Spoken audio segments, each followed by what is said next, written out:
So hello everyone, मैं रितेश कुमार और आप देख रहे हैं अपना पसंदीदा चैनल ज्ञान उदित के रितेश भैया। दोस्तों, आप अभी जो विजिट कर रहे हैं वीडियो, जहां पर आप देख रहे हैं कि ज्ञान उदित के रितेश भैया आपके सामने खड़े होकर आज का यह टॉपिक पढ़ाने वाले हैं। जैसा कि आप देख रहे हैं, क्या है वॉइस। अब इस वॉइस का मतलब आवाज वाला वॉइस नहीं है, इस वॉइस का मतलब है वाच्य। क्या मतलब है? वाच्य।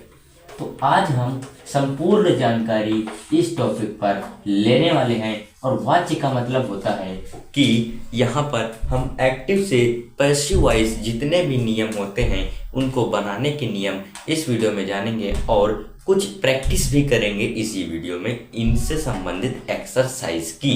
तो लास्ट तक वीडियो में जरूर बने रहिए और वीडियो को एंड तक देखिए। यदि पसंद आए तो लाइक करिए और यदि समझ में आ जाए तो वीडियो को लाइक करके चैनल को सब्सक्राइब जरूर कर दीजिएगा।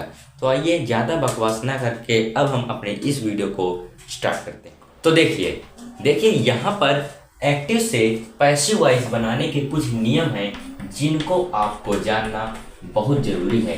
एक्टिव से हम कैसे पैसिव वॉइस बनाएंगे ये आप जान लीजिए और इसको अच्छे तरीके से पढ़ लीजिए ताकि आपको जब हम एक्सरसाइज कराएं उसमें दिक्कत ना आए। तो रूल नंबर 1 क्या कहता है? देखिए, रूल नंबर 1 बहुत ही सिंपल रूल है जिसका मतलब है कि यदि आपको एक्टिव वॉइस में कोई सा भी एक सेंटेंस दिया है और सेंटेंस किससे रिलेटेड होना चाहिए? टेंस से रिलेटेड होना चाहिए। और टेंस यदि आपको नहीं आता है तो आप इस वीडियो के कमेंट बॉक्स में कमेंट करके बताइएगा, तो हम टेंस पर भी आपको वीडियो देंगे। ठीक है, तो ये आपके पास रूल नंबर 1 है, इसको ध्यान से सुनिए। यदि आपको एक्टिव वॉइस का कोई सेंटेंस एक ऐसे टेंस में दिया है कि उसको हम पैसिव वॉइस में चेंज कर सकें, तो एक्टिव वॉइस का जो सब्जेक्ट होगा उसको हम पैसिव वॉइस के ऑब्जेक्ट में लिखेंगे। और एक्टिव वॉइस का मतलब ऐसे देखिए, एक्टिव वॉइस का जो सब्जेक्ट होगा, ठीक है, ऐसे शॉर्ट में, और एक्टिव वॉइस का जो ऑब्जेक्ट होगा इस तरीके से वो बनेगा पैसिव वॉइस का। पीवी मतलब समझ रहे, एक्टिव वॉइस और पीवी का मतलब है पैसिव वॉइस। ये बनेगा क्या? एक्टिव वॉइस का ऑब्जेक्ट बन जाएगा पैसिव वॉइस का सब्जेक्ट, और यहाँ पे पैसिव वॉइस का ऑब्जेक्ट कौन बनेगा ये भी देख लीजिए, एक्टिव वॉइस का सब्जेक्ट बनेगा। मतलब समझ रहे हैं कि किस तरीके से स्थानांतरण होगा कि एक्टिव वॉइस का जो सब्जेक्ट होगा वो बन जाएगा पैसिव वॉइस का ऑब्जेक्ट और एक्टिव वॉइस का जो ऑब्जेक्ट होगा वो बन जाएगा पैसिव वॉइस का सब्जेक्ट। इस तरीके से आप ये पहला रूल याद रखेंगे। और जो सेकेंड रूल है, रूल नंबर 2, ये तो और भी सिंपल है कि जब आप एक्टिव वॉइस से पैसिव वॉइस बनाएंगे तो जो एक्टिव वॉइस की मेन वर्ब होगी उसकी कोई सी भी फॉर्म लगी हो, कोई सी भी फॉर्म का मतलब है फर्स्ट फॉर्म हो, सेकंड फॉर्म हो या थर्ड फॉर्म हो, हमसे उससे मतलब नहीं है। लेकिन जब हम पैसिव वॉइस बनाएंगे तो इस जो मेन वर्ब है यदि फर्स्ट फॉर्म होगी तब भी हम थर्ड फॉर्म यहाँ पे लिख देंगे। मतलब मेन वर्ब की हमको पैसिव वॉइस में हमेशा थर्ड फॉर्म ही लगाना है, हमेशा लगाना है थर्ड फॉर्म। या तो चाहे यहाँ पे मेन वर्ब की फर्स्ट फॉर्म दी हो या आपको सेकंड फॉर्म दी हो, मतलब आपको यहाँ पर ये नहीं देखना है कि यहाँ पर मेन वर्ब की कौन सी फॉर्म दी है या नहीं दी है, हमको इधर केवल थर्ड फॉर्म ही लगाना है। फर्स्ट हो तब भी थर्ड करना है, सेकेंड हो तब भी थर्ड करना है, थर्ड है तो कोई बात ही नहीं, थर्ड करना ही करना है। इतनी बात समझ गए। अब यहाँ पर कुछ रूल्स हैं वो हम आपको बताते हैं। अब देखिए, रूल नंबर जो 3 है वो थोड़ा लंबा रूल है। मतलब यहाँ पर कुछ ऐसे वर्ब्स यूज होंगे जो आपको टेंस से रिलेटेड होंगे, और टेंस से रिलेटेड वर्ब्स को, कौन सी वर्ब, जो हेल्पिंग वर्ब होती हैं, उनको हम पैसिव वॉइस में कैसे चेंज करते हैं, इनका अभी हम आपको यहाँ पर चार्ट दिखाते हैं और आप समझ जाएंगे कि कैसे चेंज करते हैं। ठीक, और यहाँ पर रूल नंबर 3 में ये एक और समझ लीजिए कि जब हम एक्टिव से पैसिव बनाते हैं, ठीक है, जब हम एक्टिव से पैसिव बनाते हैं और एक्टिव वॉइस का जो ऑब्जेक्ट है, जब हमने सब्जेक्ट रख दिया इसमें, और जब हम एक्टिव वॉइस का सब्जेक्ट को पैसिव वॉइस के ऑब्जेक्ट में जब चेंज करते हैं तो जो पैसिव वॉइस का ऑब्जेक्ट होगा मतलब और एक्टिव वाला जो सब्जेक्ट है, मेन बात इसकी हो रही है, तो इसके पहले हम क्या लगाएंगे, प्रीपोजिशन बाय का यूज करेंगे। प्रीपोजिशन बाय का यूज करेंगे। ये क्या है, प्रीपोजिशन है, ठीक है। ये प्रीपोजिशन हम बाय का यूज करेंगे और इसके बाद हम लगाएंगे क्या, पैसिव वॉइस का ऑब्जेक्ट मींस एक्टिव वॉइस का सब्जेक्ट। ये समझ रहे हैं। और ये ऑब्जेक्ट कौन क्या है, ऑब्जेक्ट ये कौन सा ऑब्जेक्ट है, ये एक्टिव वॉइस का सब्जेक्ट ही है एक प्रकार से, ठीक है। जब आप इतनी बात समझते हैं तो हम हेल्पिंग वर्ब्स वाला जो रूल है उसको हम आपको यहाँ पर बताते हैं और अच्छे से आप ध्यानपूर्वक समझिएगा तो आपको सारे टॉपिक्स अच्छे तरीके से क्लियर हो जाए। तो देखिए यहाँ पर आपके सामने हम ये कुछ बना दिए हैं, आपको समझ आ रहा है, नहीं आ रहा है ना, कुछ तो आ रहा होगा। चलिए कोई बात नहीं, जो जिनको आ रहा है अच्छी बात है, जिनको नहीं आ रहा और अच्छी बात है। क्यों, क्योंकि जिनको नहीं आ रहा है वो हमारी बात सुनेंगे और जिनको आ रहा है वो भी हमारी बात सुनेंगे, दोनों सुनेंगे, दोनों को समझ आएगा। लेकिन जिनको नहीं आ रहा वो ज़्यादा अच्छे से समझ पाएंगे क्योंकि अभी उनका पन्ना जो है, वो दिमाग जो है एकदम खाली है और जो हम आपको बताएंगे वो उसमें लिखता चला जाएगा तो आपको अच्छे से समझ आएगा। लेकिन यहाँ पर दोनों को ही ध्यान से देखना है, तो दोनों को ही अच्छे से समझना है। यहाँ पर हमने इतनी सारी बातें आपको लिख दी हैं और इससे पहले हम इसको स्टार्ट करें, हम आपको एक महत्वपूर्ण चीज़ और बताते हैं कि आपके पास जो टेंस होते हैं वो 3 टाइप के होते हैं। कौन कौन से, प्रेजेंट, पास्ट, फ्यूचर। लेकिन यदि हम इनके टाइप्स की बात करें तो इसमें से 4 टाइप हमारे बन जाते हैं। कौन कौन से, कि यहाँ पे प्रेजेंट के 4 टाइप बनते हैं, पास्ट के 4 टाइप बनते हैं और फ्यूचर के 4 टाइप बनते हैं। इस हिसाब से हमारे टोटल टेंस 12 हो जाते हैं और 12 में से केवल और केवल, ध्यानपूर्वक सुनिएगा, केवल और केवल 8 टेंसों का ही हम एक्टिव से पैसिव बना सकते हैं। फिर से सुनिए कि हमारे पास 12 टेंस हैं, 12 में से केवल 8 टेंसों का ही हम एक्टिव वॉइस से पैसिव वॉइस ट्रांसफ़र कर सकते हैं। और कौन से ऐसे 8 टेंस हैं या कौन से ऐसे टेंस नहीं हैं जिनको हम एक्टिव से पैसिव नहीं बना सकते, तो वह है, यहाँ पर आप ध्यान से सोचिए और ध्यान से हमारी बात को सुनिए कि आपका जो बनता है टेंस, मतलब आपका जो एक्टिव से पैसिव बनता है वह कौन सा टेंस है। पहला हो जाएगा आपका प्रेजेंट इंडेफिनिट, दूसरा हो जाएगा प्रेजेंट कंटिन्यूअस, तीसरा हो जाएगा प्रेजेंट परफेक्ट और प्रेजेंट परफेक्ट कंटिन्यूअस। इसका टेंस मतलब इसका पैसिव नहीं बनता है, ठीक। इसका पैसिव नहीं बनने का मतलब है इसमें कोई हम चेंज नहीं करते हैं।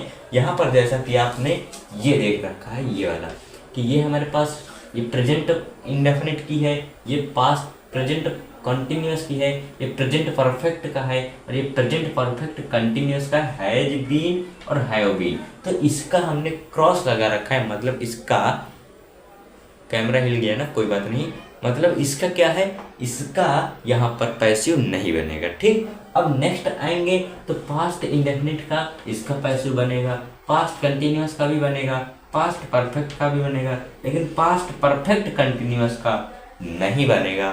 तो कितने टेंस हो गए, 2 टेंस हो गए जिनका नहीं बन रहा है। अभी 2 और हैं, कौन कौन से, देखिए ये हो गया प्रेजेंट इंडेफिनिट, ये हो गया आपके फ्यूचर इंडेफिनिट सर, ठीक है, ये हो गया आपके पास फ्यूचर इंडेफिनिट और ये हो जाएगा आपके पास फ्यूचर कंटिन्यूअस जिसमें हमारे पास क्रॉस लगा है, तो फ्यूचर कंटिन्यूअस भी हमारा नहीं बनता है। फिर उसके बाद यहाँ पर आप देख रहे हैं विल शैल, मतलब विल हैव शैल हैव, तो इसका बनता है, लेकिन will have been, shall have been means future perfect continuous tense का पैसिव वॉइस नहीं बनता है। यहाँ पर थोड़ा जगह कम हो गई इसलिए हमने नहीं लिखा, ठीक। तो 4 कौन कौन से टेंस हुए, प्रेजेंट परफेक्ट कंटिन्यूअस टेंस, फिर उसके बाद पास्ट परफेक्ट कंटिन्यूअस टेंस, फिर उसके बाद फ्यूचर कंटिन्यूअस टेंस और जो लास्ट है फ्यूचर परफेक्ट कंटिन्यूअस टेंस। इन 4 टेंसों की हमारे पास क्या नहीं बनती, पैसिव वॉइस नहीं बनती। इतनी बात हमने आपको समझा दी कैसे क्या है, ठीक। अब देखिए ये हम आपको समझाते हैं, एक्सप्लेन करते हैं क्या है।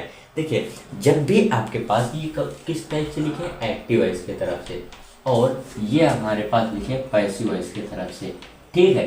तो देखिए एक्टिव वॉइस में जब आपके पास सेंटेंसेस में डू या डज आए, मतलब प्रेजेंट इंडेफिनिट का बोध हो, तो आपको क्या करना है, जब पैसिव वॉइस बनाएंगे तो आप उसके सब्जेक्ट के अनुसार इज एंड वर रख देंगे। फिर उसके बाद जब आपके पास प्रेजेंट कंटिन्यूअस का यहाँ पे एक्टिव वॉइस में कोई सेंटेंस दिया हो तो उसमें क्या करेंगे, इज, एम, आर के साथ में हमको बीइंग लगा देना, मतलब is being, am being, are being. और सब्जेक्ट को ध्यान में देखते हुए हम इज का प्रयोग, एम का प्रयोग और आर का प्रयोग करेंगे। उसी तरीके से हैज, हैव मतलब प्रेजेंट परफेक्ट टेंस हो तो उसमें हम हैज बीन, हैव बीन। यहाँ पे बीन है और यहाँ पे बीइंग है, तो दोनों में कंफ्यूजन आप मत रखिएगा, दोनों में जमीन आसमान का अंतर है।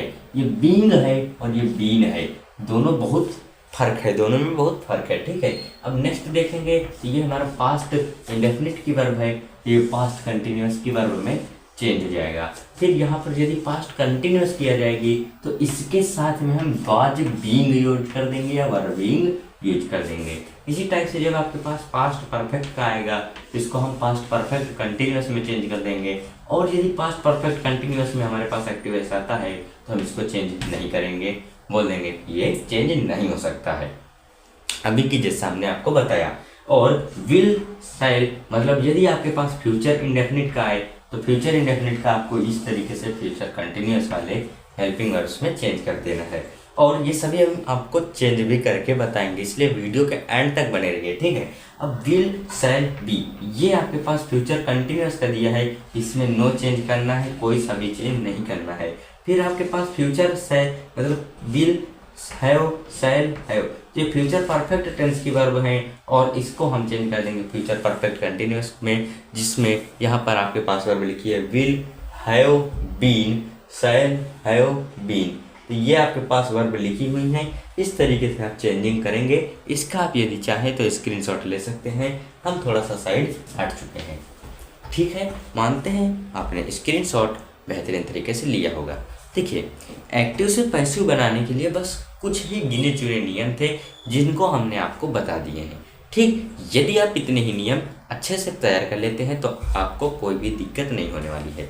तो कुछ हम यहाँ पर आपको प्रैक्टिस करा देते हैं और आप यहाँ पर अपनी जो बुक में एक्सरसाइज दी है उसको सॉल्व करने का प्रयास कीजिएगा और आराम से आपकी बुक के जो क्वेश्चंस हैं वो सॉल्व हो जाएंगे, ठीक। यहाँ पर यदि आप यहाँ तक अभी तक वीडियो में बने हुए हैं तो लास्ट तक प्रैक्टिस करके आप वीडियो को लाइक कर दीजिएगा, ठीक है। एंड तक बने रहिए, बस सिंपल सी बात है। इन जैसे हमने नियमों को धुआं धुआं किया है वैसे एक्सरसाइज को भी धुआं धुआं कर देंगे, बस हमारे साथ बने रहिए। क्या ही टेंशन लेने की बात है जब आपके साथ भैया जी का साथ है, मतलब समझ रहे हैं, स्टडी विद भैया। तो स्टडी करनी है तो भैया का साथ देना पड़ेगा। तो हमने जो अपना स्लोगन बनाया है क्या, स्टडी विद भैया, तो स्टडी करना है तो भैया का साथ देना है, ओके।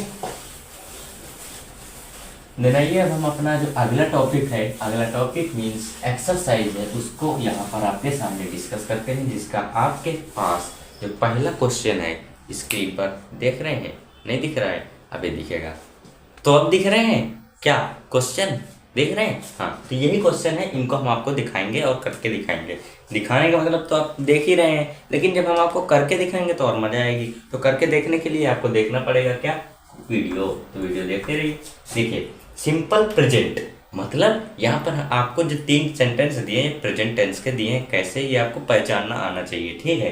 तो देखिए, पहला सेंटेंस है आई ईट 2 मैंगोज। तो आई ईट, तो आई कैसा है, एक प्लूरल सब्जेक्ट है। तो प्लूरल सब्जेक्ट के साथ जो वर्ब आती है, मतलब ये जो मेन वर्ब है, इसमें एस तो नहीं लगता है, मतलब ये हमारा प्रेजेंट इंडेफिनिट का सिंपल सेंटेंस है, ओके। अब जो पहला रूल हमने आपको बताया कि ये एक्टिव वॉइस के सारे दिए हैं, तो अब हमको पैसिव वॉइस में बनाना है। तो एक्टिव वॉइस का जो हमारे पास ऑब्जेक्ट है उसको हम क्या बनाएंगे, पैसिव वॉइस का सब्जेक्ट। तो ऑब्जेक्ट आपके पास ये दोनों हो जाएंगे, मतलब 2 मैंगोज, तो 2 मैंगोज आपका हमारे पास क्या हो जाएगा, पैसिव वॉइस में सब्जेक्ट हो जाएगा। तो इसको आप लिखिए 2 मैंगोज इस तरीके से, ठीक है। अब मैंगोज से यहाँ पर पता चल रहा है कि जो हमारा मैंगोज है ये हमारा प्लूरल सब्जेक्ट है। तो प्लूरल सब्जेक्ट में हमने आपको पहले ही बताया, देखिए रूल समझिए, यदि आपको रूल याद है तो अच्छे से कर पाएंगे। तो ये हमारे पास प्रेजेंट का है, तो प्रेजेंट का हम कैसे कौन सी हम यूज करेंगे, कौन सी हेल्पिंग वर्ब यूज करेंगे, प्रेजेंट कंटिन्यूअस की। तो प्रेजेंट कंटिन्यूअस की हम इज, एम, आर होती है हेल्पिंग वर्ब, तो कौन सी यूज करें? इज यूज करें, एम यूज करें, आर यूज करें। यहाँ पर प्लूरल है तो प्लूरल ही हम यहाँ पे हेल्पिंग वर्ब यूज करेंगे। तो प्लूरल हेल्पिंग वर्ब क्या होती है? आर होती है। ओके, इतनी बात समझ आती है। फिर उसके बाद हमारे पास मेन वर्ब आएगी। तो मेन वर्ब ईट लगी है, बताया था कि हम पैसिव वॉइस में हमेशा थर्ड फॉर्म लगाते हैं। तो ईट का थर्ड फॉर्म क्या हो जाएगा? ईटेन हो जाएगा। बस लिख दीजिए ईटेन। फिर उसके बाद अब देखिए यहाँ पर ये हमारा एक्टिव वॉइस का सब्जेक्ट है। जब पैसिव वॉइस के ऑब्जेक्ट में हम इसको रखेंगे तो उससे पहले हम क्या लाते हैं? बाई लाते हैं। रूल नंबर 4 शायद था, ठीक है। अब इसका हमको ऑब्जेक्टिव केस बनाना है। तो ऑब्जेक्टिव केस हमारा मी बनता है आई का। तो आई का यहाँ पे क्या बन जाएगा? मी। और आपके सामने ये हमने बना दिया है पैसिव वॉइस। क्या? आई ईट 2 मैंगोज, मतलब मैं 2 आम खाता हूँ, सिंपल सी। और यदि हमने इसको इस तरीके से बोल दिया 2 मैंगोज आर ईटन बाय मी, मतलब 2 आम मेरे द्वारा खाए गए। कुछ नहीं है, बस सिंपल सा है। जो हम बोल रहे हैं वो समझ गए तो कुछ भी नहीं है, ठीक। अगला देखिए, अगले में he does not play cricket. अब देखिए यहाँ पे नेगेटिव में दिया है, तो आपको ये जो पैसिव बनाना है उसको भी नेगेटिव में ही बनाना है। तो यहाँ पर आपको पहले क्या देखना पड़ेगा? टेंस देखना पड़ेगा। तो टेंस हमारा प्रेजेंट का ही है, तो हमको कौन सी यूज करनी है? प्रेजेंट कंटिन्यूअस की। तो यहाँ पर आपके पास ऑब्जेक्ट ये है, इसी को आप सब्जेक्ट बनाइए। क्या बनाएंगे? क्रिकेट। अब क्रिकेट एक ही होता है, तो एक का मतलब यहाँ से इज की हम यूज कर लेंगे। अब क्रिकेट इज, यहाँ पे ये क्या है? प्ले। तो उससे पहले हम देखेंगे नॉट लगा है तो इज नॉट कर देंगे। अब यहाँ पे प्ले है। अब प्ले का यदि थर्ड फॉर्म देखें तो थर्ड फॉर्म होता है प्लेड, इसलिए हम यहाँ पे प्लेड लिख देंगे। बाई हिम हो जाएगा। देखिए बाई हमने इसीलिए लगाया ताकि हमने आपको पहले ही रूल बता दिए थे। अब हिम क्यों आया? ही का जो है ये ऑब्जेक्टिव केस हो, हिम होता है, इसलिए हमने हिम लगाया। अब देखिए यहाँ पर नेक्स्ट है do you eat an apple. तो यहाँ पर ये इंट्रोगेटिव ने दिया है और हेल्पिंग वर्ब से शुरू हुई है। और हेल्पिंग वर्ब कैसी है? प्रेजेंट इंडेफिनिट की है, इसलिए हम पैसिव बनाते समय प्रेजेंट कंटिन्यूअस की हेल्पिंग वर्ब का यूज करेंगे। अब यहाँ पर एन एप्पल देखिए, यहाँ पे ये हमारा सब्जेक्ट है, इसके अनुसार हम इज एम आर यूज करेंगे। तो उससे पहले इसको यदि आप देखेंगे तो एक एप्पल है, एक एप्पल के लिए हमारा इज लगता है। पहले हम इसको हम कैसे बनाएंगे? इंट्रोगेटिव में ही बनाएंगे, क्योंकि हमारा एक्टिव वॉइस भी इंट्रोगेटिव में दिया है, तो इसलिए हम इसको भी इंट्रोगेटिव में बनाएंगे। तो इज एन एप्पल, इस तरीके से इज एन एप्पल क्या है? ईटेन। क्या लग जाएगा? ईटेन। क्योंकि ईटेन क्यों लगाया? क्योंकि हमको थर्ड फॉर्म ही हमेशा रखनी होती है, बाय यू। अब यू का आप सोच रहे होंगे, यू का हमारे पास ऑब्जेक्टिव केस क्या होता है? यू का ऑब्जेक्टिव केस यू ही होता है। ये तीनों सेंटेंस आप समझ गए। अब आगे बढ़ते हैं हम वीडियो में और देखते हैं अगले सेंटेंस। तो देखिए यहाँ पर आपके सामने हमने कुछ सेंटेंस और लिखे हैं। कौन से टेंस के हैं ये हमने आपको पहले ही बता दिया, सिंपल पास्ट और सिंपल फ्यूचर का है। तो सबसे पहले हम सिंपल पास्ट देखेंगे। सिंपल पास्ट में क्या होता है? हमारे पास सबसे पहले हम यही समझेंगे कि टेंस कौन सा है। टेंस यदि आप समझ गए तो उसके हम हेल्पिंग वर्ब्स यूज कर लेंगे, ठीक है। यहाँ पे हमारे पास देखिए एट लगा है, और एट मतलब सेकेंड फॉर्म है। और सेकेंड फॉर्म कहाँ पर यूज होती है? पास्ट इंडेफिनिट टेंस का अफर्मेटिव में।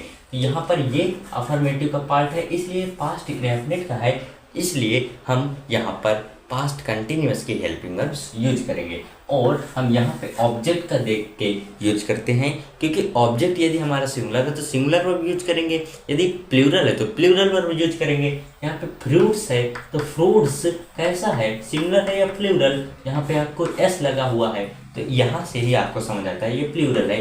तो पास्ट कंटिन्यूअस की जो हेल्पिंग वर्ब होती है वाज वर्ब होती है, और वर हमारी प्लूरल वर्ब है, इसलिए हमने यहाँ पे रख दिया। अब एट है, ईट का है ये सेकंड फॉर्म, और हमको पता है कि थर्ड फॉर्म हम रखते हैं, तो थर्ड फॉर्म क्या हो जाएगा? ईटेन हो जाएगा। रख दीजिए ईटेन। अब बाई लगाएंगे और यहाँ पे वी है, और वी का जो होता है क्या? ऑब्जेक्टिव केस इन, तो क्या होता है? अस होता है। ये हमने क्या लिख दिया? Us, by us. तो क्या बनेगा? Fruits were eaten by us, इस तरीके से। नेक्स्ट देखिए डिड नॉट लगा है, मतलब ये नेगेटिव सेंटेंस है, और यहाँ पे हिम लगा है, तो हिम का सब्जेक्टिव केस क्या होता है?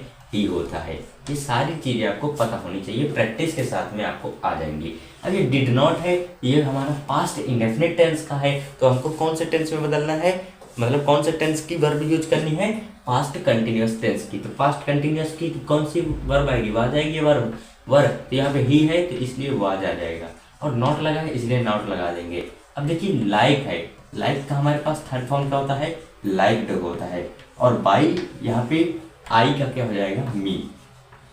कुछ इस तरीके से आप बना लेंगे। अब यहाँ पर आपने ये सिंपल पास्ट खत्म कर दिया, अब आते हैं सिंपल फ्यूचर में। तो सिंपल फ्यूचर में यहाँ पर देखिए, यहाँ पे विल लगा है और विल लगा है, मतलब विल या सेल जहाँ पर भी आपको लगे तो फ्यूचर टेंस का ही होगा। अब फ्यूचर में कौन सा होगा, यहाँ पे सिंगुलर वर्ब लगी है, तो सिंगुलर वर्ब मतलब फर्स्ट फॉर्म लगी है ना वर्ब की, तो यहाँ पर ये हमारा फ्यूचर इंडेफिनिट हो जाएगा। और जब फ्यूचर इंडेफिनिट हो जाता है तो फ्यूचर कंटिन्यूअस की वर्ब यूज होती है, कौन सी, फ्यूचर कंटिन्यूअस की।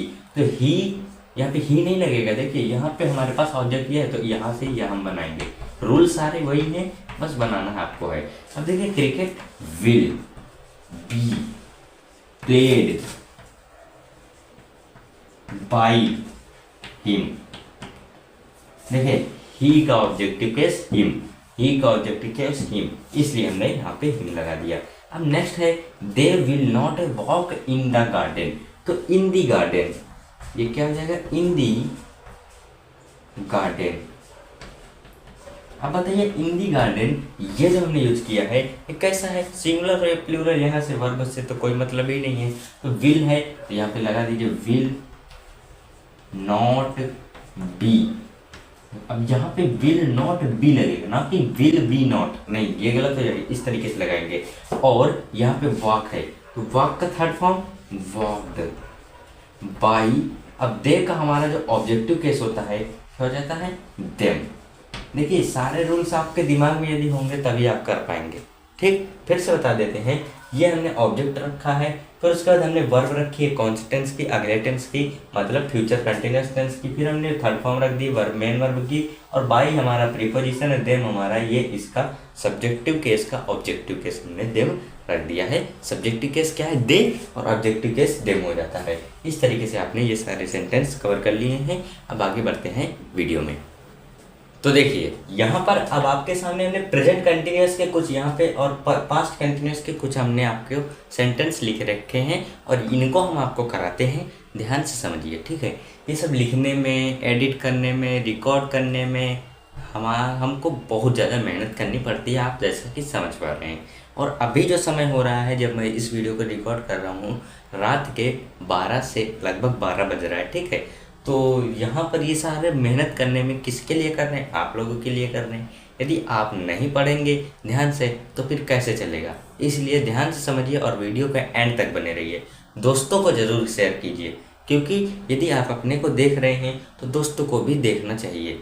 क्यों, क्योंकि जब आप अपने साथ साथ दूसरों की भी भलाई का सोचते हैं तो आप अपने जीवन में सफल इंसान बनते हैं। अब ज़्यादा ज्ञान की बातें ना करके इसको समझते हैं ना, है ना, आप समझ रहे होंगे, इसको समझाते हैं तो समझिए, समझाते हैं। क्या सेंटेंस, क्या देख के आपको नहीं लग रहा है ईजी है? जैसा कि अभी हमने कुछ सेंटेंस कराए तो आपको नहीं लगता है कि एक्टिव से पैसिव बनाना बहुत ईजी है? ईजी है ना, बहुत सरल है, चुटकियों में होता है, चुटकियों में। यदि आपको रूल्स रट गए ना, जो हमने शुरुआत में कराए तो चुटकियों में करते हैं, चुटकियों में होते हैं सेंटेंसेस।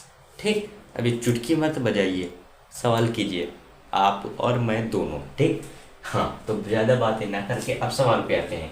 देखिए प्रेजेंट कंटिन्यूअस का है, हमने यहाँ पर पहले ही लिख दिया है, तो आपको ये सब लिखा हुआ नहीं मिलेगा, लिखा हुआ नहीं मिलेगा, इसलिए आपको ये सेंटेंस पहचानना होगा। तो पहचानने के लिए आपके पास यहाँ पर देखिए ये आपको दिया हुआ आई एम सिंगिंग, ING लगा है और एम लगा है, यहीं से आप समझ जाएंगे कि ये एम है मतलब प्रेजेंट है, और ING लगा है मतलब कंटिन्यूअस है। तो प्रेजेंट कंटिन्यूअस है तो इसमें हम इज, एम, आर, मतलब इसके साथ में हम वर्ब्स क्या लगाते हैं, पैसिव वॉइस में बीइंग का यूज करते हैं।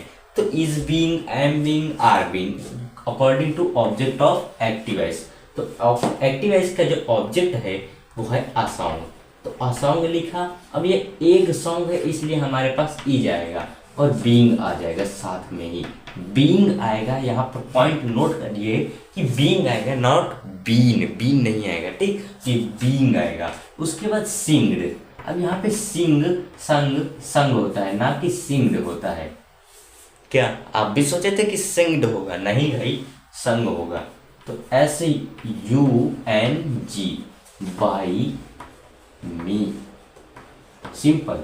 अ song is being sung by me. उसके बाद व्हाट आर यू राइटिंग, तो यहाँ पर व्हाट आप आराम से उसी तरीके से लिख सकते हैं क्योंकि ये क्वेश्चन वर्ड है और आर लगा है, और इस तरीके से आप समझेंगे आर लगा है। ठीक, क्या आर लगा है? हाँ, आर लगा है, समझ रहे हैं हम भी। अब इसके बाद हम क्या करेंगे बताइए?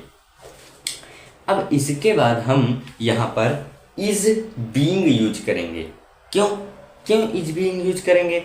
यहाँ पर देखिए, इज बीइंग हम इसलिए यूज करेंगे क्योंकि हमारे सामने वाला को ही बोल रहे हैं एक पर्सन के लिए, तो एक पर्सन के लिए इसलिए हम यहाँ पर इज लगाएंगे और बीइंग का यूज हम करेंगे। अब यहाँ पे सब्जेक्ट दिया नहीं है, मतलब इसका ऑब्जेक्ट नहीं दिया, ये हमारा सब्जेक्ट है, तो इसको हम बाय यू करके बनाएंगे। ये हमारे पास मेन वर्ब है, इसकी थर्ड फॉर्म लिखो,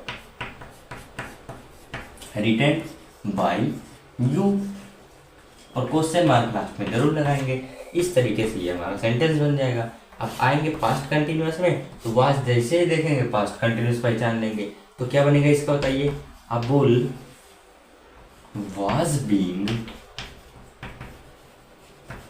बीटेन बाई, क्या आई का क्या होता है? मी। हो गया। नेक्स्ट देखिए, फटाफट करते हैं। क्या देखिए, वर यू टेकिंग अ गोट, तो क्या है? वर। अब वर क्यों लगा है? क्योंकि यू है। अब यहाँ पे हमारे पास अ गोट है, तो अ गोट एक गोट है, मतलब एक, तो यहाँ पर हमारे पास वाज लगेगा एक गोट के लिए। Was a goat being taked by you. क्या समझ आ रहा है? इतना हो गया, बहुत सिंपल से कर रहे हैं। ठीक है, अब आगे बढ़ते हैं और आगे वाले टेंस के सेंटेंसेस देखते हैं। कौन सा टेंस? Future continuous tense. तो देखिए, क्या अब आप सोच रहे होंगे फ्यूचर कंटी, आगे जो पहला सेंटेंस है वो तो लिखा ही नहीं, क्यों? भूल गए क्या? क्या भूल गए? कहेंगे भैया क्या भूल गए? भैया क्या भूल गए? अरे यार, वही भूल गए जो भी हमने शुरुआत में बताया था। क्या बताया था? की क्या की नहीं, जो हमने बताया था वो क्या है कि हमने यही बताया था कि 12 टेंस होते हैं। 12 टेंस में आपके पास 4 ऐसे टेंस होते हैं जिनका पैसिव वॉइस नहीं बना सकते, जिसमें से ये एक टेंस शामिल है। फ्यूचर कंटिन्यूअस टेंस का भी हम पैसिव वॉइस नहीं बना सकते। यहाँ पर क्या लिख देंगे? नो चेंज, मतलब यहाँ पर हम इसमें कोई भी चेंजिंग नहीं कर सकते। एक्टिव से पैसिव हम नहीं बना सकते, बस सिंपल। ठीक, ये तो अभी हमने आपको समझाया था और आप भूल गए इतनी जल्दी, ऐसा नहीं चलेगा, इसलिए ध्यान से समझिए। ठीक है, अब देखिए हम आगे चलते हैं, वीडियो में आगे बढ़ते हैं और जो इसके अगले सेंटेंस हैं और अगले जो टेंस है उसमें आने वाले जो हमारे पास सेंटेंसेस हैं उनकी प्रैक्टिस भी कर लेते हैं और फिर फटाफट से करते हैं। ओके, चलिए। तो देखिए, यहाँ पर हम आपके सामने कुछ सेंटेंसेस लिखे हैं, इनको भी हम आपको जल्दी से कराते हैं। क्या है? प्रेजेंट परफेक्ट है। देखिए थोड़ा आगे पीछे हो गए, प्रेजेंट परफेक्ट है। ठीक है, हैव लगा है, थर्ड फॉर्म है, समझ जाएंगे प्रेजेंट परफेक्ट का है। अब इसमें क्या करेंगे? देखिए इसमें बहुत ही सिंपल है। क्या करेंगे? सबसे पहले आपको ऑब्जेक्ट लिखना है, तो ऑब्जेक्ट लिखा माई वर्क, फिर उसके बाद आपके पास हैव डन लिखा है, तो हैव डन यहाँ पे आपको पता है ये हमारे पास प्रेजेंट परफेक्ट है, तो प्रेजेंट परफेक्ट कंटिन्यूअस की हमको यहाँ पर वर्ब यूज करनी है। तो आई माई वर्क हैव बीन। अब बताइए, अच्छा रुकिए, ये हैव बीन हो गए, हैज बीन होगा। माई वर्क है, एक वर्क होगा ना, यहाँ पर हमारे पास हैज बीन आएगा। क्या आएगा? Has been. अब डन का ये थर्ड फॉर्म ही लिखा है, तो डन हो जाएगा डिड डन। ठीक है, तो ये डन हो जाएगा बाई मी हो जाएगा, बाई मी हो जाएगा। ओके, अब जो अगला सेंटेंस क्या है? Has he gone to Kanpur, तो हैज आप यहाँ पे हैज लिख देंगे क्योंकि कानपुर हमारा सिंगुलर है। अब यहाँ पे ही हम सही लिख देते हैं, तो has he gone to Kanpur, तो हमने यहाँ पे हैज से बनाना शुरू कर दिया और उसके बाद कानपुर लिख दिया। फिर उसके बाद हम क्या लिखेंगे? बीन लिखेंगे। अब यहाँ पे बीन आ रहा है, ना कि बीइंग आ रहा है, और गोन बाई हिम। अब ये गोन हमारी ये वर्ब है और हिम हमारा इसका है ऑब्जेक्टिव केस। उस तरीके से अब हम आएंगे फ्यूचर में। तो फ्यूचर में देखिए ही हैड ईटन एप्पल, तो ही हैड, फ्यूचर नहीं है सॉरी पास्ट है, ठीक है। तो he had eaten an apple, तो यहाँ पे ही और ये हैड लगा है और ईटन लगा है, यहीं से हम आप समझ आएंगे कि ये हमारा पास्ट परफेक्ट है। और यहाँ पे एप्पल है, तो एप्पल से हम बनाएंगे apple had been eaten by him.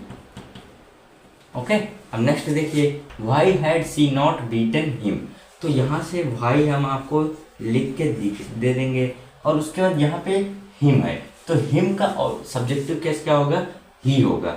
उससे पहले हमारे पास क्या लगेगी, वर्ब लगेगी। तो यहाँ पर ये हैड और नॉट दोनों आया है, तो हमको क्या लगाना है, हैड, फिर उसके बाद हम यूज करेंगे क्या, सब्जेक्ट ही हो जाएगा और नॉट, फिर अब हम यहाँ पे बीन लगाएंगे। ये सारे टेंस के रूल चल रहे हैं, ये जो हम बीन, नॉट, हैड ये यहाँ पर क्यों लगा रहे हैं, ये सारे टेंस के रूल हैं। टेंस के रूल में आपको ये सारी चीजें बताई जाती हैं। Beaten by her, question mark जरूर लगाएं। इतने तरीके से आपको हमने ये सारी चीजें समझा दी हैं, सिंपल।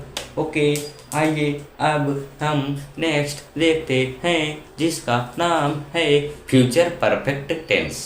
कोई तो बच्चा है बस, और उसके बाद present perfect continuous tense, past perfect continuous tense, future perfect continuous tense. इनका तो पैसिव वॉइस बनता ही नहीं है, और हमने ये सारी चीज़ें प्रैक्टिस भी कर ली हैं और हमको समझ आ चुका है कि पैसिव वॉइस और एक्टिव वॉइस, मतलब एक्टिव से जो पैसिव बनता है वो बहुत ईजी है बनाना। कुछ नियम्स हैं और हमने यहाँ पर उनको फॉलो भी करके आपको एक्सरसाइज भी करा दी है सभी टेंस की, और हमने आपको सभी प्रकार के सेंटेंसेस की प्रैक्टिस भी करा दी है। कोई भी दिक्कत है नहीं आपको। आगे बढ़ते हैं। ओके, देखिए यहाँ पर अब आपके पास 3 सेंटेंसेस लिखे, क्योंकि अब हमारे पास लास्ट बचा है और इसको हम कवर करके इस वीडियो को एंड के यहीं पर कर देंगे। देखिए यहाँ पर हमारे पास आई शैल हैव रेड। आपको टेंस कैसे पहचानना, टेंस का जब आप रूल पढ़ेंगे तब आपको समझ आएगा। बाकी हम यहाँ पर आपको बता भी रहे हैं कि कैसे पहचानना है। देखिए शैल हैव और थर्ड फॉर्म आ जाए, इसको हम रेड पढ़ते हैं, ठीक है। रेड, रीड, रेड, रेड, तो यहाँ पे रेड है, तो शैल हैव आ जाए और थर्ड फॉर्म आ जाए, यहीं से हम आप समझ जाएंगे कि ये हमारा फ्यूचर परफेक्ट टेंस दिया हुआ है। अब देखिए सबसे पहले हम क्या लगाते हैं, ऑब्जेक्ट लगाते हैं। तो ऑब्जेक्ट हमने लगा दिया बुक। अब बुक के साथ हमारे पास विल आएगा। अब देखिए विल हैव, फिर उसके बाद बीन, इतनी बड़ी आपको वर्ब लगानी पड़ेगी, और उसके बाद आपके पास ये हेल्पिंग वर्ब है और ये आपके पास मेन वर्ब हो जाएगी। रेड थर्ड फॉर्म लगाएंगे। बाई, अब यहाँ पे आई है, इसका हम ऑब्जेक्ट बनाएंगे तो क्या हो जाएगा, मी। ये तो आपको हमने शुरुआत में ही बता दिया था, बस हो गया, ये हमारा बन गया। अब नेक्स्ट देखिए, नेक्स्ट में क्या है, will he have eaten food. यहाँ पे ईटन और विल ही है, ये विल आया है, हैव आया है, ईटन आया है, यहीं से हम समझ आएंगे कि ये हमारा फ्यूचर परफेक्ट है। अब देखिए यहाँ पर हमने फूड को देखा, इसलिए हम बता सकते हैं कि फूड से ही हम समझ जाएंगे कि हमारा क्या लगेगा, विल लगेगा। तो विल हम यहाँ पे लगा देंगे, विल लगाया और फूड ले दिया। अब उसके बाद विल फूड, अब यहाँ पे क्या लगा है, हैव, हैव लगा दीजिए। फिर उसके बाद बीन लगा दीजिए, और उसके बाद ईटन है तो ईटन लगा दीजिए, क्योंकि ईट का ही हमारा फास्ट थर्ड फॉर्म होता है, ईटन बाई, ये ही है, इसका ऑब्जेक्टिव केस क्या हो जाएगा, हिम, खत्म। अब उस तरीके से इसको आप होमवर्क करेंगे। ये आपके पास होमवर्क है, ये आप करके बताएंगे। यदि जो बच्चा नहीं करेगा तो वो खुद जाने भाई। हम इसका आपको आंसर इसी वीडियो के कमेंट बॉक्स में एक दिन बाद, मतलब 24 घंटे बाद इसका आंसर हम आपको इस वीडियो में पिन कमेंट कर करके दे देंगे। आप इसका आंसर कमेंट करके ज़रूर बताइएगा। और हम यहाँ तक आपको समझा चुके हैं कि आपको कैसे एक्टिव से पैसिव बनाना है, और आप इसका एक स्क्रीनशॉट ले लीजिए, ये आपका होमवर्क होने वाला है, ठीक है। चलिए हम आगे बढ़ते हैं। आगे मतलब अब हम वीडियो की एंडिंग की तरफ बढ़ते हैं, ठीक है। तो ये आपके पास होमवर्क है और आप इसको करेंगे, और हम यहीं से आपको थैंक यू बोलते हैं। थैंक यू का मतलब है आप कमेंट करके ज़रूर बताइएगा कि आपको क्लास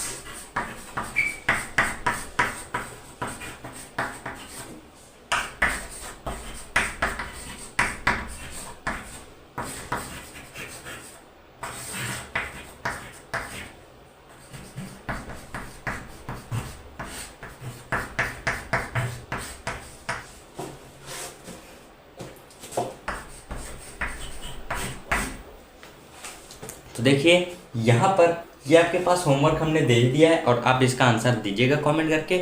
हम आपको 24 घंटे के अंदर ये इसका आंसर कमेंट में दे देंगे, ठीक है, पिन कर देंगे। तो यहीं पर हम आपसे विदा लेते हैं, मतलब विदा का मतलब यहीं पर अब हम इस वीडियो को एंड करते हैं।